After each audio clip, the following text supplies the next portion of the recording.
right, everybody, we're live, episode 37 of Just a Gi Top podcast. So today we have Carl Fagnant from BTT Canada, owner of One Fitness. So Carl, thank you very much for being on today.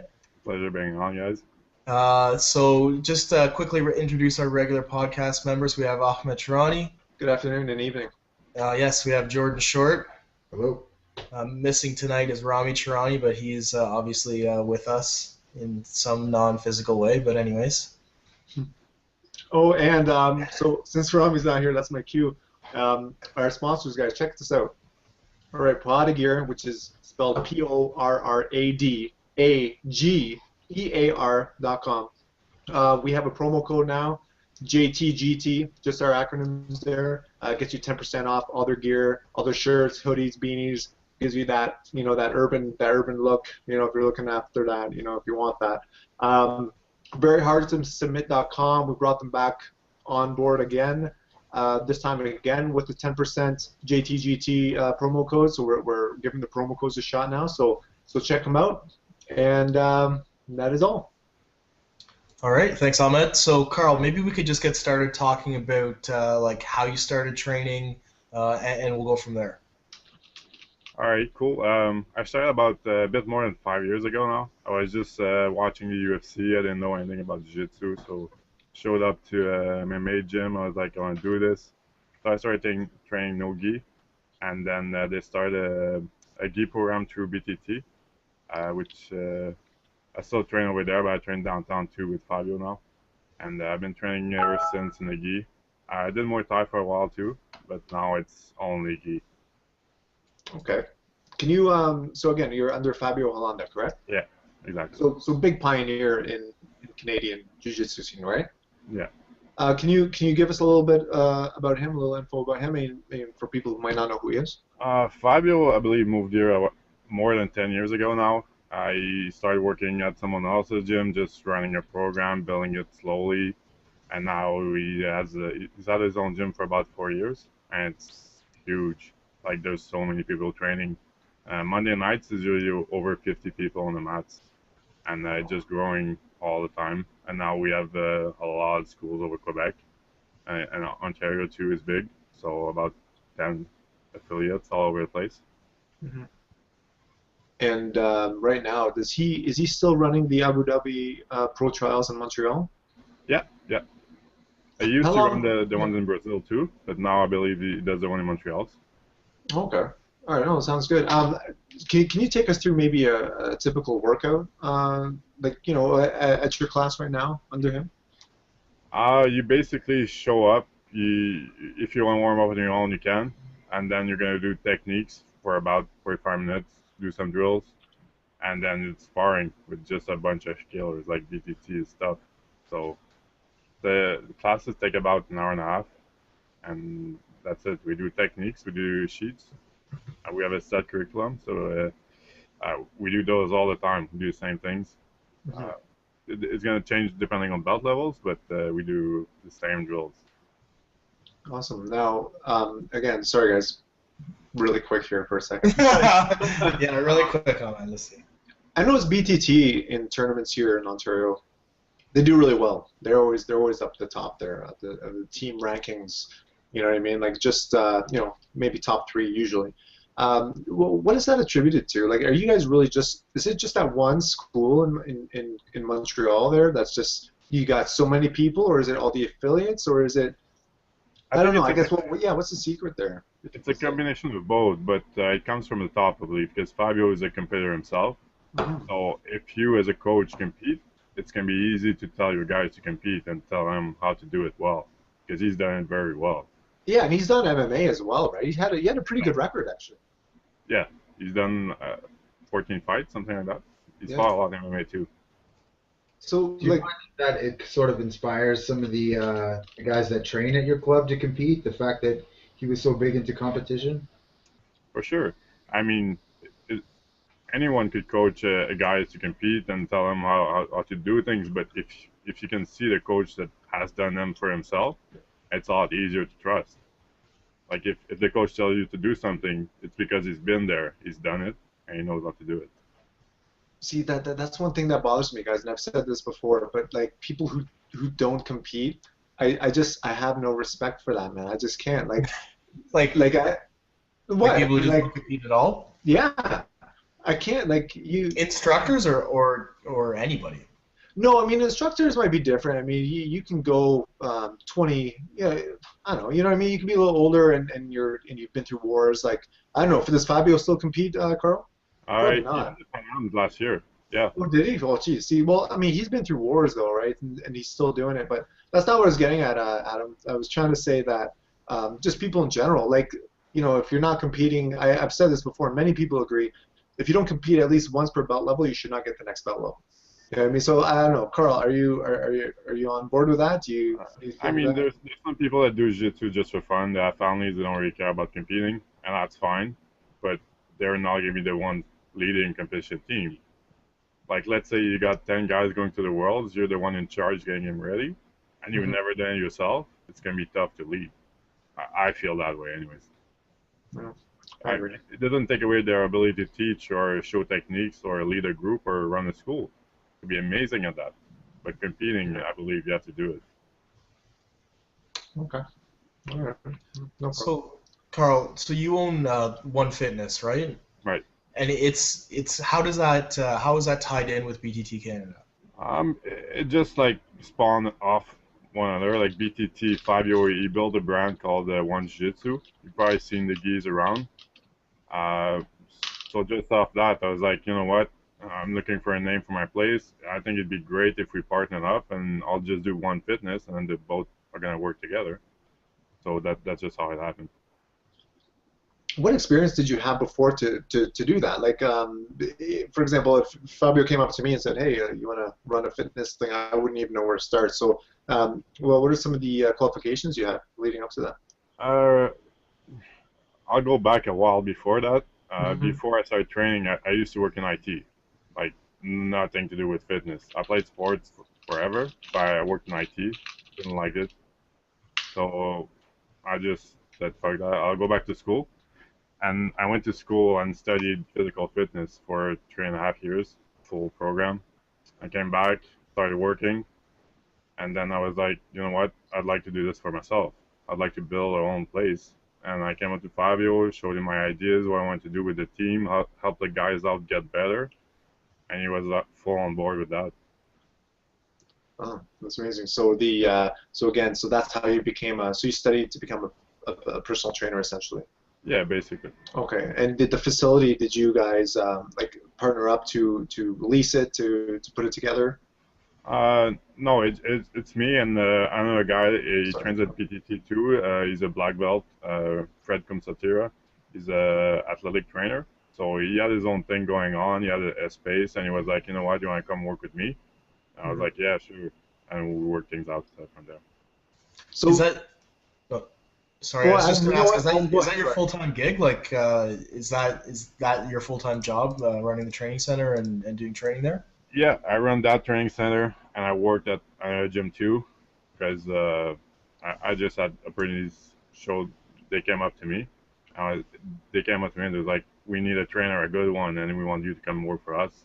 So I'm doing both, and they came up with good stuff. Like they offered me basically a jiu-jitsu school too. They were like, "You know what? We want to hire you as a trainer, and we want you to do a jiu-jitsu school in our gym now." So I'm doing both. So, Oh, so that's do you pretty also impressive. do you also train full time in jiu-jitsu, would you Yeah. say? That's Well, amazing.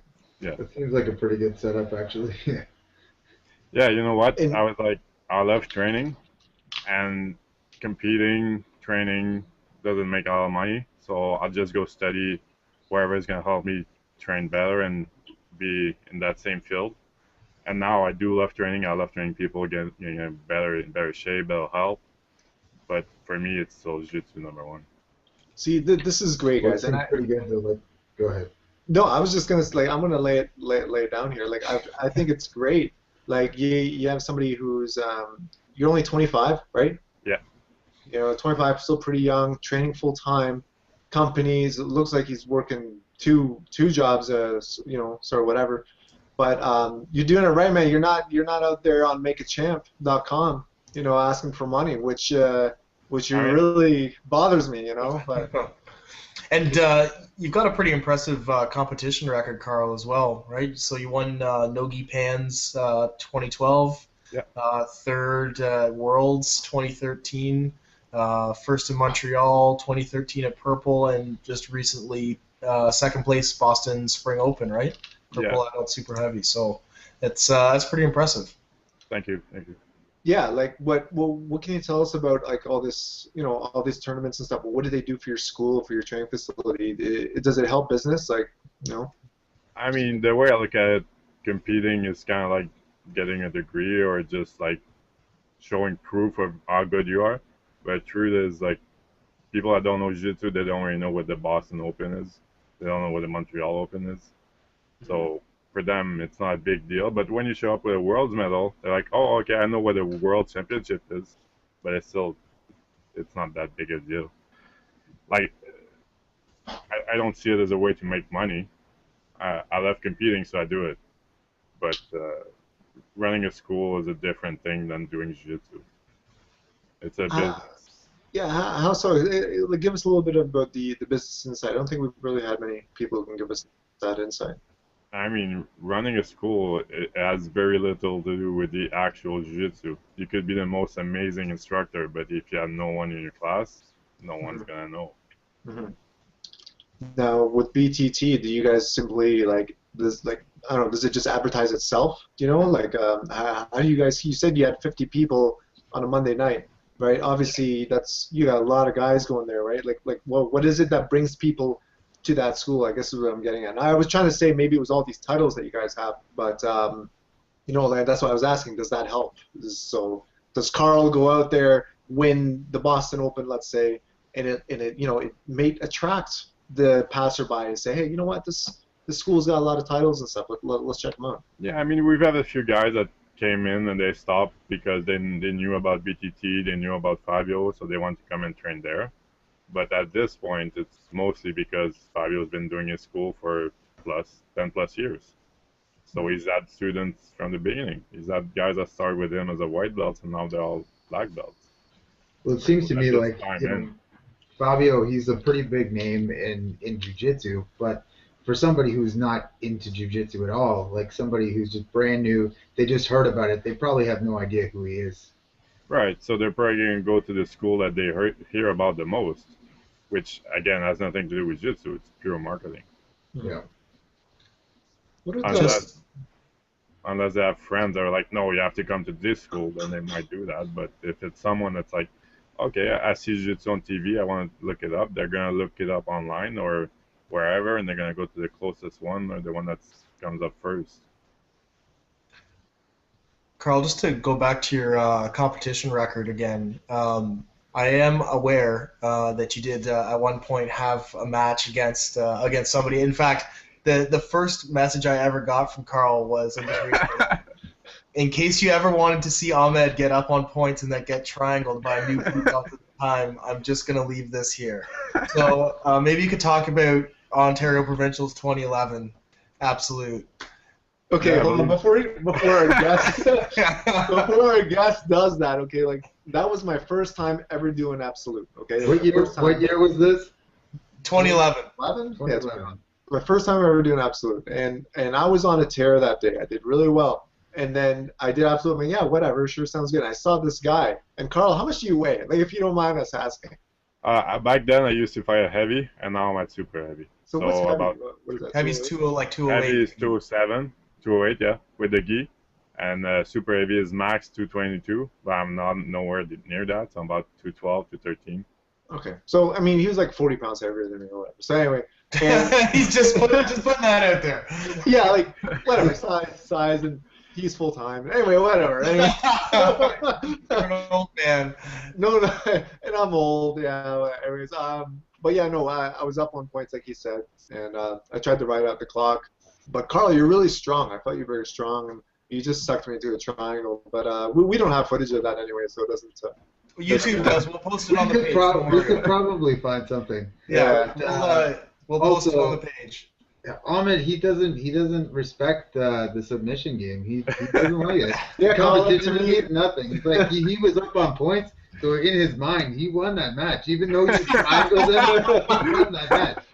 Yeah, man. Like seriously, like to me, sub only, like sub only tournaments. They're like people who like just stand up and bang. To me, that's what that is. It's like, oh, you just want to sub the guy. Like I'm talking control. You know what I mean? Like the art itself. Like the takedown is worth 2, submission's worth 1, maybe. Yeah, something like that.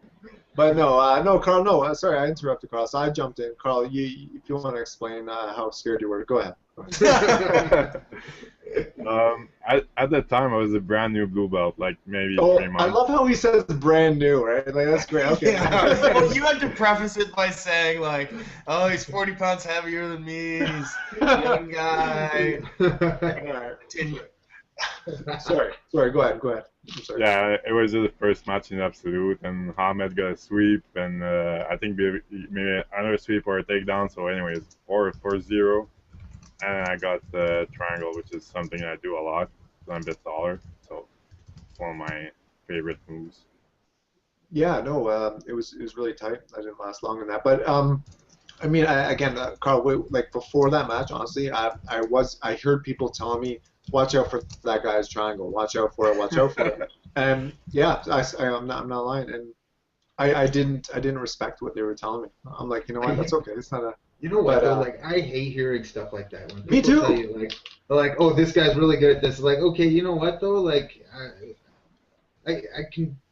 Somebody is good at everything. Like everybody's good at something. You know what I mean? Like it doesn't really matter. We're out there to compete. If you can't defend something, then what the hell are you doing even competing? You know what? It's equivalent to before an exam, when somebody comes to me and says, "Hey, did you study this?" And I'm like, "Oh shit, no, I didn't." And then the exam door opens and we got to file in and do the exam. You know, it's like that's all you can think about is that thing. Yeah, the one thing that I don't know. And it was the same thing when they told me that. I'm like, "Oh, okay, great, whatever." And then also, I just posted the video on the Just the Utah page, so that's great. It is available for your viewing pleasure. Yeah, so watch that, guys. Check that out. And yeah, I don't know. I don't say, but anyway, Carl, that like I said, that's the past. So we'll focus on the future. And I'd like to ask, what future tournaments do you have coming up? I'm going to do the Submission Arts United next weekend in Montreal. I love those tournaments. It's a great one, cheap, double elimination. They do a no-gi submission only at the same time. Okay. And then we'll do Ottawa Open, the one that's run by one of the BTT guys in Ontario, Ben. Mm-hmm. And then probably a few FJJF this summer. Okay, so you're not doing Worlds in 3 weeks from now? Not this year, no. I have to focus on other things, like working 2-3 jobs.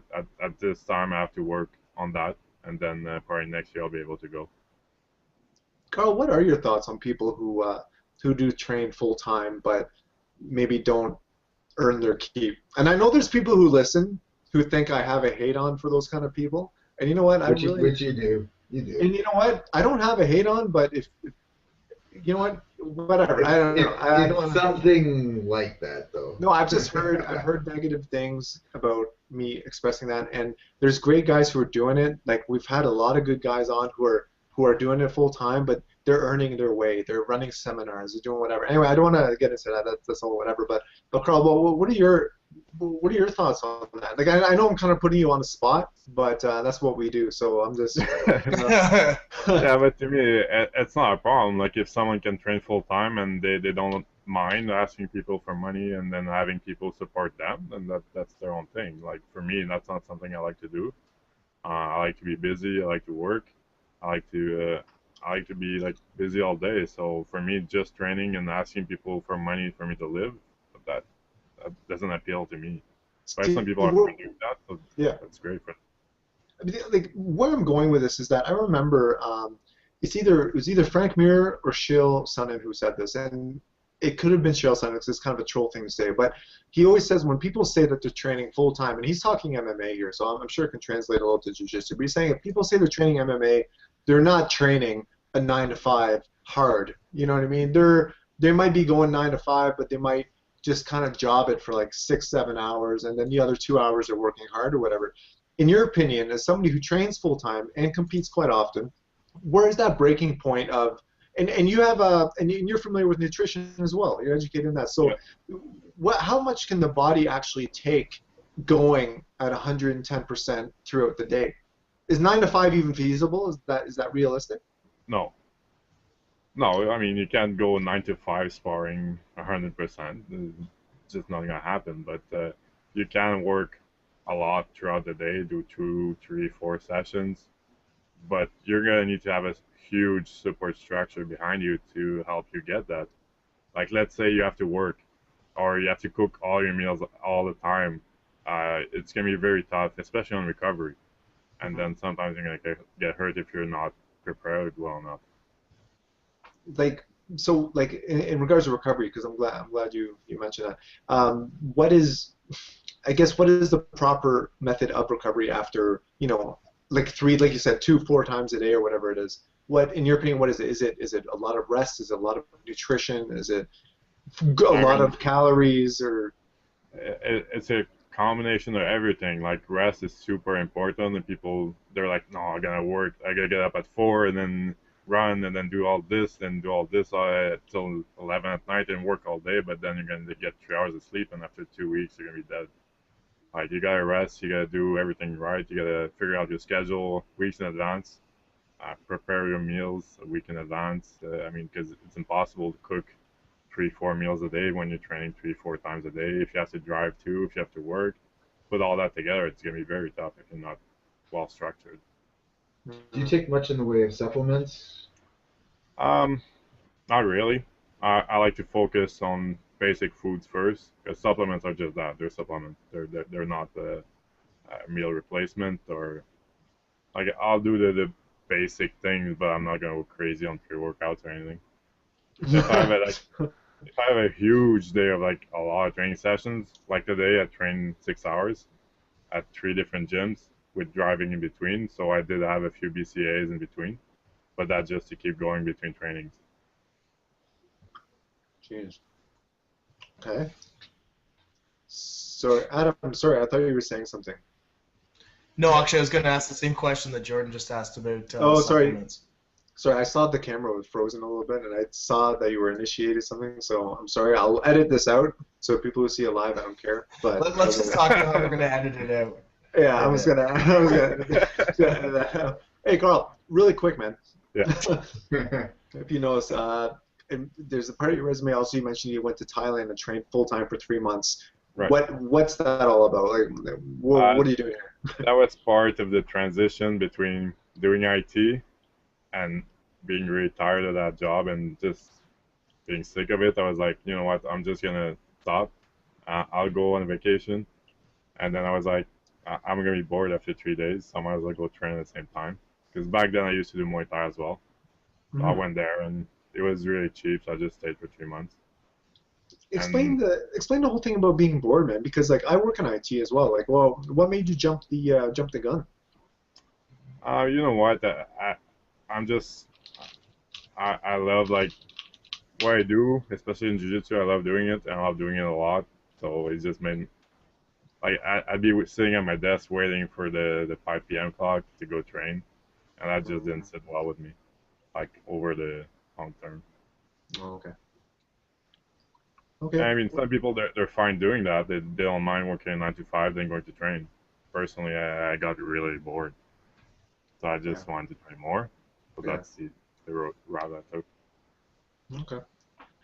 The other question I had was the strength and conditioning, right? So you run a school for it, right? So yeah. Can you explain a little bit on the breakdown between jiu-jitsu versus strength and conditioning? For me, I'm pretty interested in that. Or like, yeah, and if I could just piggyback on that question too, like what strength and conditioning you find works the best for jiu-jitsu in your opinion? It's a tricky question because it's going to depend on different people. What usually happens is like you're going to get someone that's just going to start training jiu-jitsu, and then like let's say they're going to get in shape after a year, 2 years, and then the body's going to get used to the hour amount of jiu-jitsu that you do. So maybe you squeeze in an extra class or two, but at some point you're going to stall, and your body's going to start detraining because you're just used to that level. Let's do a more concrete example. Let's say I want to run 5K.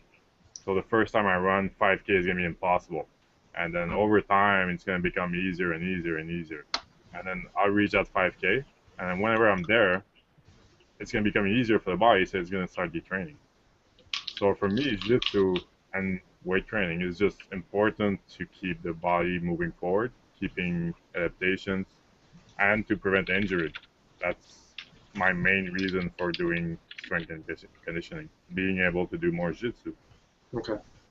Do you ever feel like you'll reach a max though, or do you start training in different ways at that point? Like, No, but that's the thing with weight training. You can always adapt further.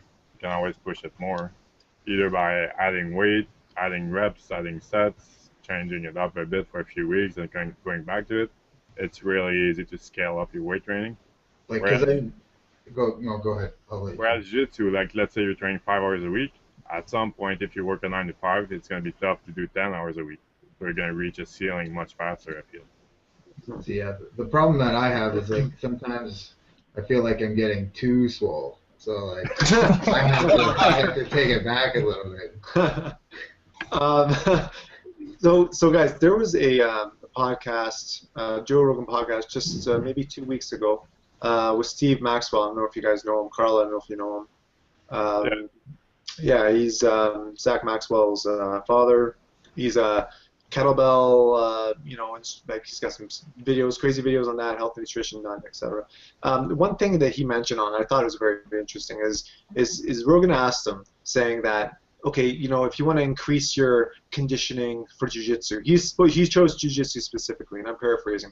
He goes, if you want to increase your jiu-jitsu, what do I do? Like how do I get stronger? How do I get my gas tank better? And all he said was, you need to do jiu-jitsu, plain and simple. If you want to get better cardio for jiu-jitsu, do jiu-jitsu. If you want to get stronger for jiu-jitsu, do jiu-jitsu. So it's almost like it's throwing out the whole weights and strength and conditioning out the window, and that's coming from Steve Maxwell, who's pretty well respected in that field. What are your thoughts on that? I mean, you do strength and conditioning and you do jiu-jitsu. Do you feel that translates well, or? I think that it does, but you have to be very careful on the exercise that you're gonna pick, and the mode that you're gonna pick too. So whenever I see someone doing like jiu-jitsu conditioning videos, and then they're doing CrossFit things with like a 2-pound bar but 600 reps in a row, that's just wasting your time. Like, you might as well not do anything. Yeah. So you have to pick stuff that's gonna carry over well to jiu-jitsu. Like, let's say learning a snatch, waste of time. Too complex, not going to carry over all that well. Oh, really? So the Olympics, that's good. I'm glad you mentioned that, because this is another thing he said. He said Olympic-style lifts are really just kind of a waste of time for jiu-jitsu.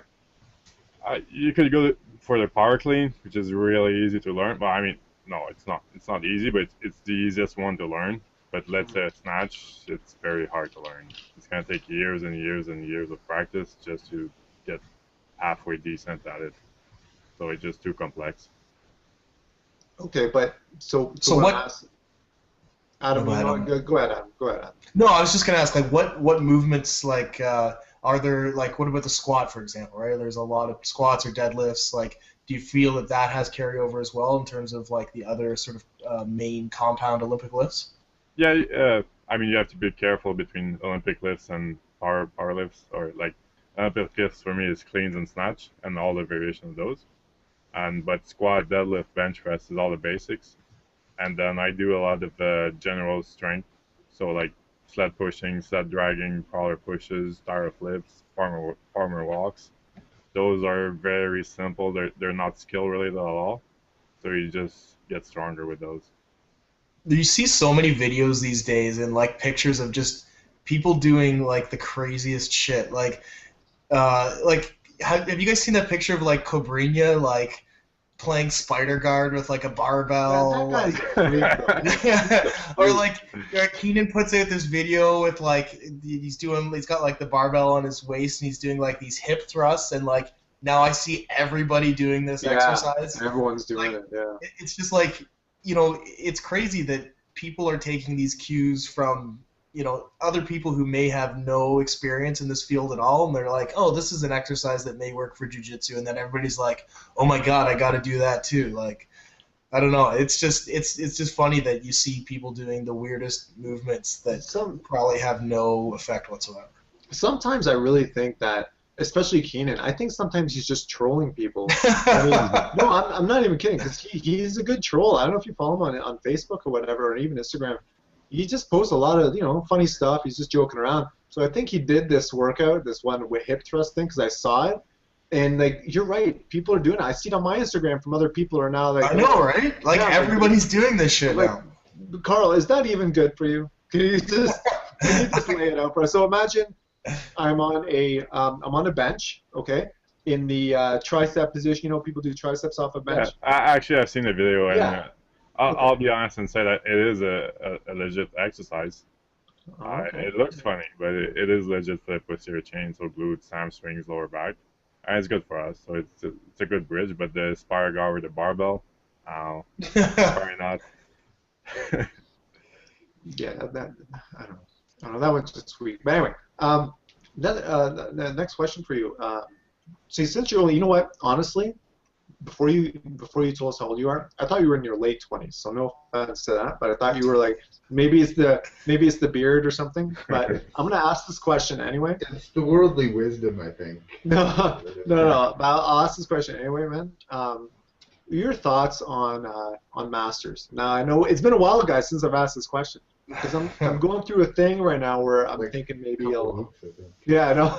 I'm gonna consider doing it. So I was just wondering, what are your thoughts on Jiu-Jitsu competing in Masters, and even more so breaking it up by increments of 5 years? So you got Masters 1, 2, 3, all the way up to, I don't know, 7 or whatever it is.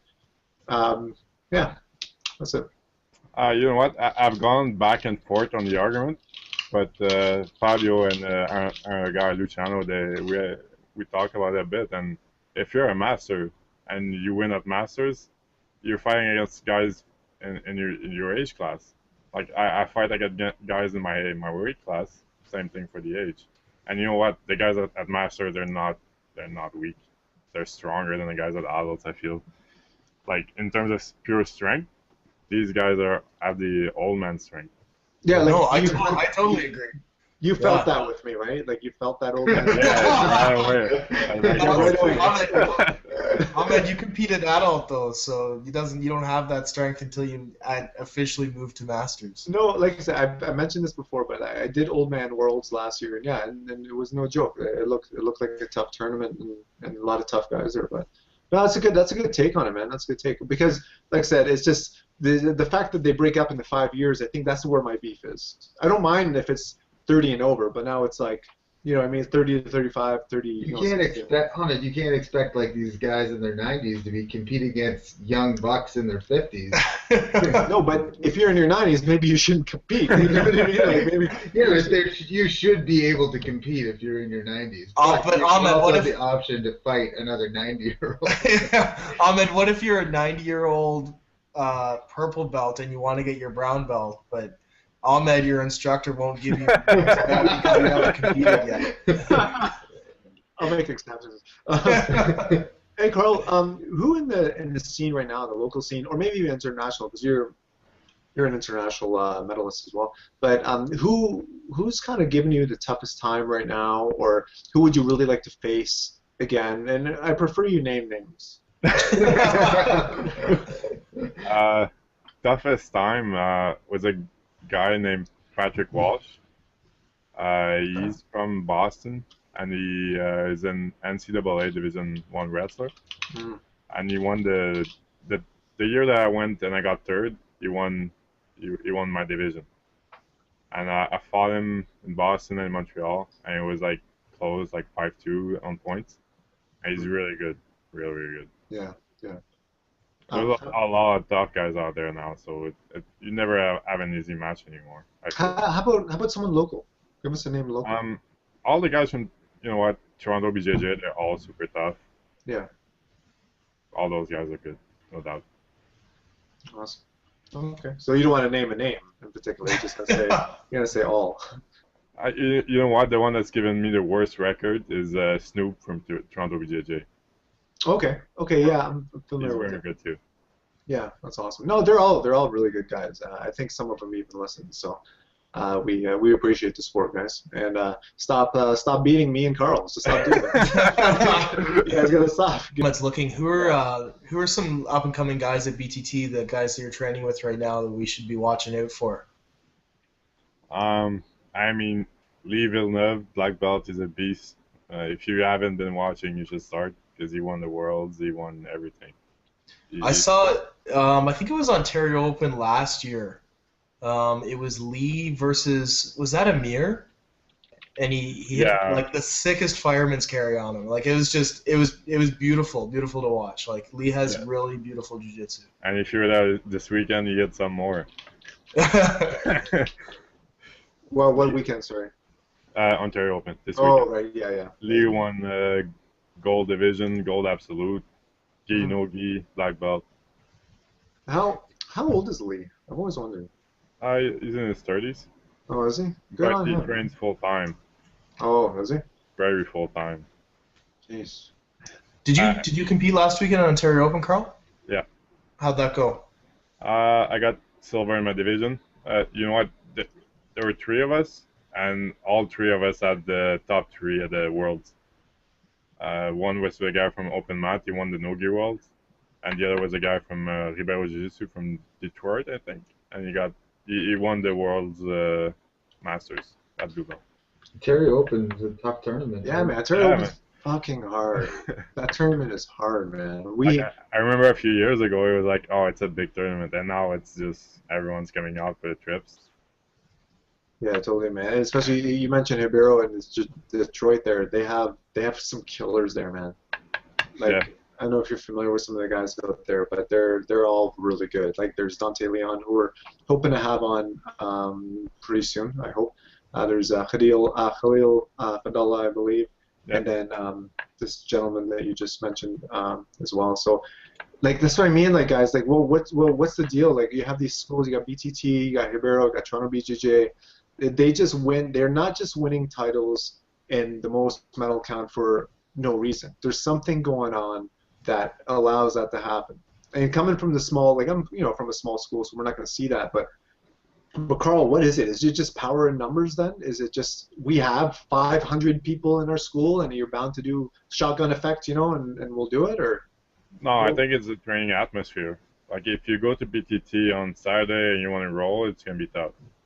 Yeah. It's open mat, and everyone from BTT, all the affiliates, they come downtown and they train to compete to win. So you're never gonna have an easy roll at BTT HQ. And we have all these other schools with all the guys that want to compete, and I think everyone just came up to BTT wanting to compete because Fabio was big on competing himself. So it was always there. There's always structure for that, and he has a sponsorship program for us. So it's incentive. What's that like? Yeah, so speak on that because I have no clue. If you want, you can look at the pictures online. We have a team every year that's sponsored, so we get registration and all that cool stuff, and it picks out guys from every year.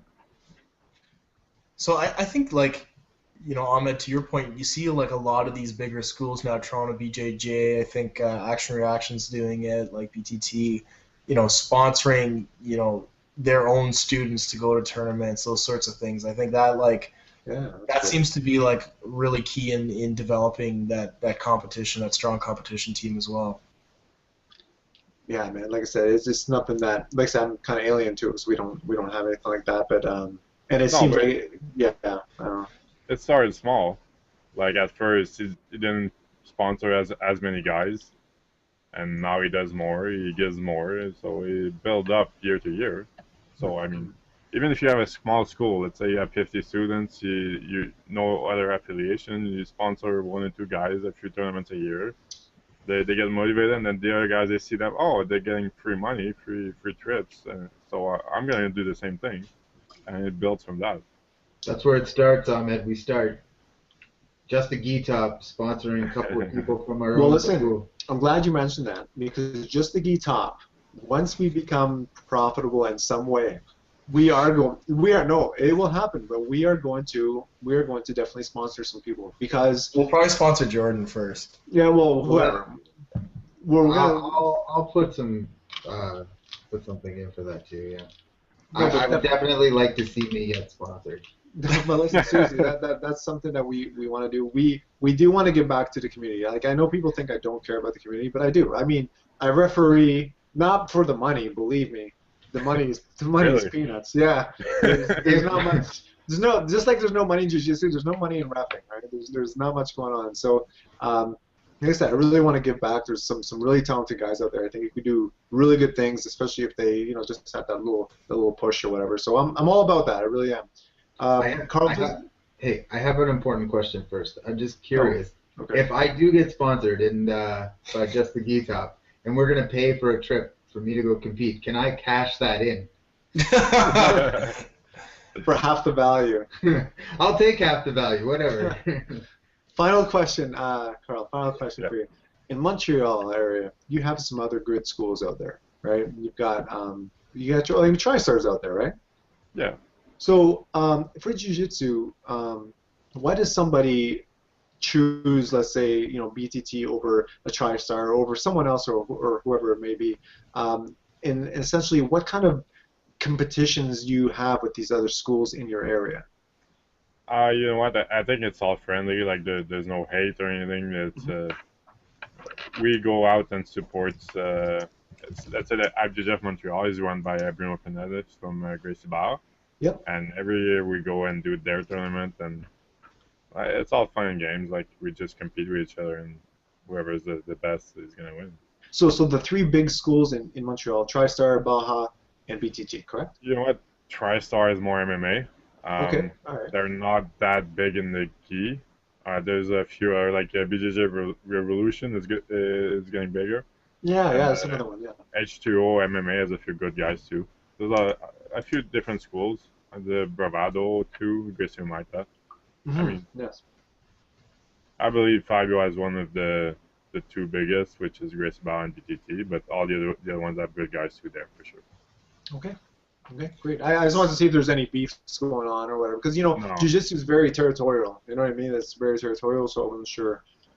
Yeah, but I mean, these guys they were building like schools at the same time, and there's more than enough people in Montreal for there to be 2-3 schools, so it's not a big deal. There was a huge beef in Guelph actually, and our club actually ran the Achieve Fitness BJJ program right out of town, so that was good.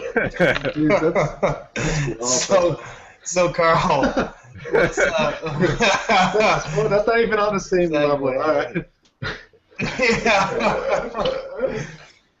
So what's next for you, Carl? Like where do you go from here? What's next? In terms of how do you grow your business? What's the next step there? Or what's the next step for you personally in jiu-jitsu?